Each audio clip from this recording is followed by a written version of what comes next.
Clement C. The Night Before Christmas, illustrated by Kathy Wilburn.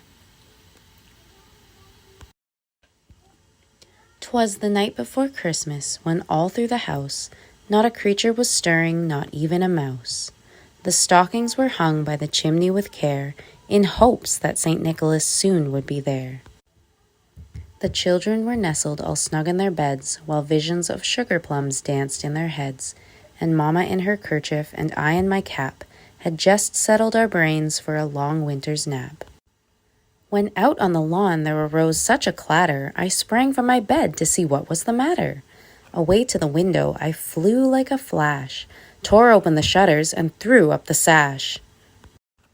The moon on the breast of the new-fallen snow gave the luster of midday to objects below, when what to my wondering eyes should appear but a miniature sleigh and 8 tiny reindeer. With a little old driver so lively and quick, I knew in a moment it must be Saint Nick. More rapid than eagles his coursers they came, and he whistled and shouted and called them by name. Now Dasher, now Dancer, now Prancer and Vixen, on Comet, on Cupid, on Donder and Blitzen, to the top of the porch, to the top of the wall, now dash away, dash away, dash away all.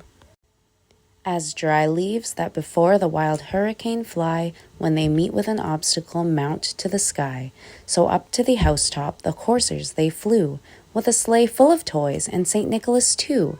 And then in a twinkling I heard on the roof the prancing and pawing of each little hoof. As I drew in my head and was turning around, down the chimney St. Nicholas came with a bound. He was dressed all in fur from his head to his foot, and his clothes were all tarnished with ashes and soot. A bundle of toys he had flung on his back, and he looked like a peddler just opening his pack. His eyes, how they twinkled, his dimples, how merry! His cheeks were like roses, his nose like a cherry.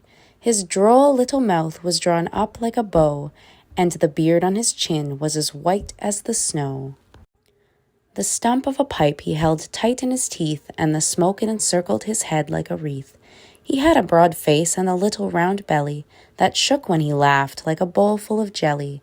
He was chubby and plump, a right jolly old elf, and I laughed when I saw him in spite of myself. A wink of his eye and a twist of his head soon gave me to know I had nothing to dread. He spoke not a word, but went straight to his work, and filled all the stockings, then turned with a jerk. And laying his finger aside of his nose, and giving a nod up the chimney he rose, he sprang to his sleigh, to his team gave a whistle, and away they all flew like the down of a thistle.